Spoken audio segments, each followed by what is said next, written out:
Hello all, welcome back to my channel. Churidar pant stitching பார்ப்போம். அந்த பேண்ட்டுக்கு நான் 5 இன்ச்சு அகலம் கீழே மடிப்புக்கு விட்டுருந்தேன்.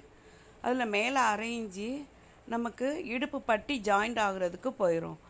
கீழே மிச்சம் 4 இன்ச்சு இருக்கும். அந்த 4 இன்ச்சியை ஃபஸ்ட்டு 1.25 இன்ச்சு அளவுக்கு ஒரு மடிப்பும், மிச்சம் உள்ள 1.5 இன்ச்சியை 1.25 இன்ச்சியை ரெண்டாவது மடிப்பாக மடித்து 2 பட்டியாக எடுத்துக்கணும். அவங்க பின்னாடி அந்த பட்டியை வேணால் பிரித்து விட்டுக்கிறோன்னு சொன்னாங்க. அதனால் டபுள் பட்டி போட்டு எடுத்து மேலே பட்டிக்கு மேலேயும் வெளிப்பக்கம் கூடி ஒரு ப்ரெஸ் தையல் மாதிரி டபுள் ஸ்டிச்சாக பட்டி வெளிப்பக்கம் 2 தையல் தெரிகிற மாதிரி போட்டு எடுத்துகிட்டு 2 காலை ரெட்டையாக மடித்து வச்சு கீழே கால் சுற்றளவு 5.5 இன்ச்சியை மார்க் பண்ணி கழுத்தில் டேப் போட்டு 2 இன்ச்சு மார்க்கிங் 2 இன்ச்சு வர்ற மாதிரி மார்க் பண்ணிக்கிட்டே, இல்லை ஃபஸ்ட்டே நீங்கள் கீழே விரித்து வச்சு மார்க் பண்ணிவிட்டு கூட தைக்கலாம். முடிகிற இடத்துல அரை இன்ச்சு மேலே முடிக்கக்கூடாது. 2 தையல் போட்டு எடுத்துட்டு 2 கால்லையும் ஓவர்லாக் போட்டு எடுத்துடணும். ஓவர்லாக் போட்டு எடுத்துட்டு அதுக்கப்புறம் அதை வெளிப்பக்கமாக திருப்பி விட்டுருங்க. திருப்பி விட்டு அந்த கால் வளைவு முடிகிற இடத்துல, அதாவது அந்த பட்டிக்கு கீழே வர்ற இடத்துல நேர ஒரு தையல், இந்த கவடு இறக்கம் சொல்லுவேன்ல, அதை 2 துணியையும் வெளிப்பக்கம் 2 கால் பகுதியும் வெளிப்பக்கமும் ஒன்றா சேர்ற மாதிரி வச்சு அரை இன்ச்சு அல்லது 3/4 இன்ச்சு அளவுக்கு ஜாயின் போட்டுக்கோங்க. இந்த ஜாயிண்ட்டு கண்டிப்பாக 2 தையல் இருக்கணும். அப்போ தான் பிரியாமல் இருக்கும். இதை மடித்து விட்டு ப்ரெஸ் தையல் போடுற மாதிரியும் போடலாம். அப்போ தான் கொஞ்சம் ஸ்ட்ராங்காக இருக்கும்.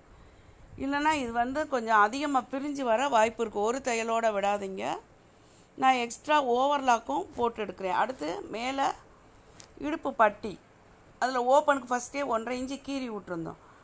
அந்த 1.5 இன்ச்சியை மடித்து தைச்சிட்டு 2 சைடும் ஒன்று போல் வர்ற மாதிரி, அதாவது பட்டியோட 2 சைடையும் ஒன்றா வச்சு வெளிப்பக்கம் ஒன்றா வச்சு 1.5 இன்ச்சு அகலத்துக்கு ஒரு 2 தையல் போட்டு எடுத்துக்கோங்க.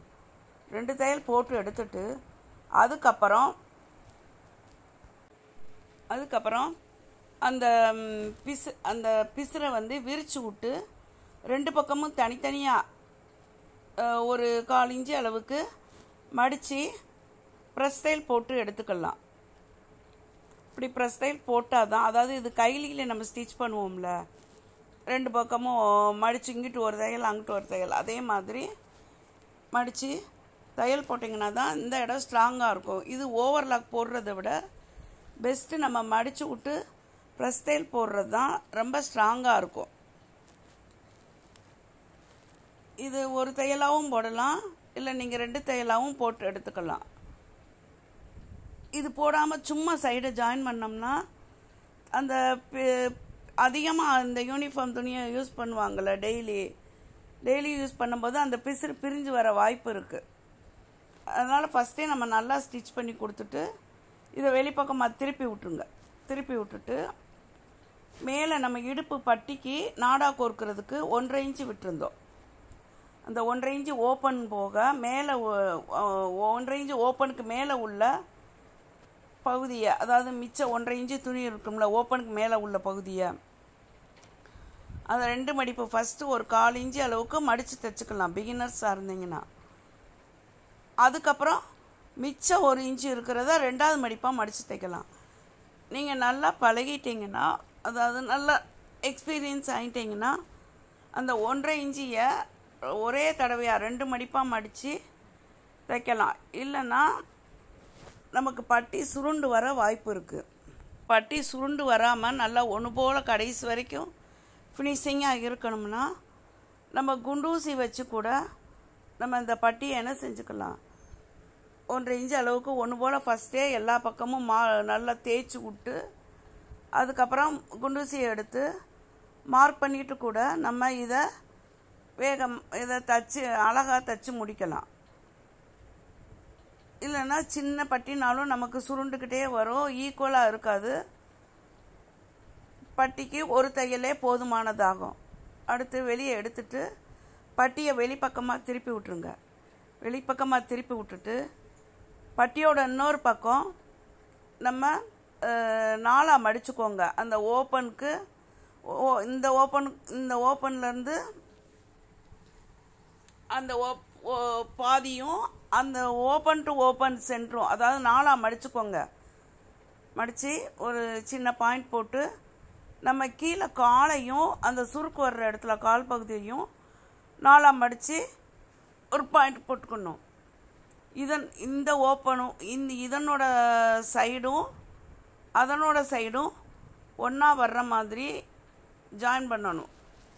அதாவது இதில் நம்ம ஓப்பன் விட்டுருப்போம்ல, அந்த ஓப்பன் ஸ்டிச்சும் கீழே காலில் நம்ம அந்த கவடை இறக்கத்துக்கு ஒரு தையல் போட்டுப்போம், அதையும் ஒன்றா வச்சு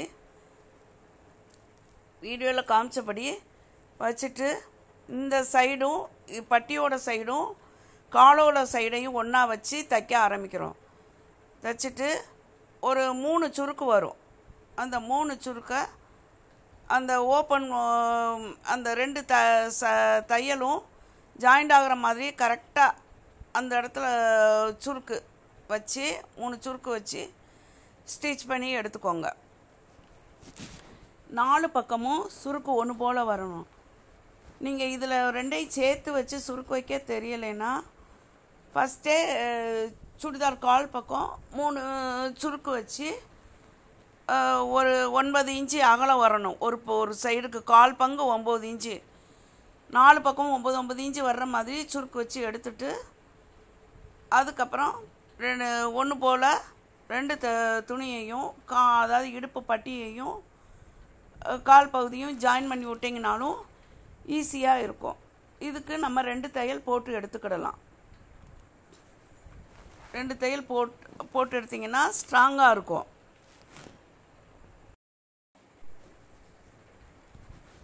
ரெண்டு தையல் போட்டு ஓவர்லாக்கும் போட்டு எடுத்துக்கோங்க. ஓவர்லாக் போட்டு எடுத்துட்டு ஓவர்லாக் போட்டாலுமே நீங்கள் மேலே கூடி ஒரு ப்ரெஸ் தையல் போட்டுக்கிடணும். இப்போ போடுறேன் பாருங்கள்.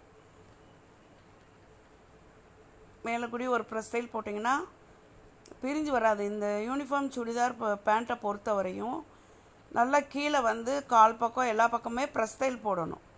போட்டு மேலே இடுப்பில் நாடாவை கோர்த்துடணும்.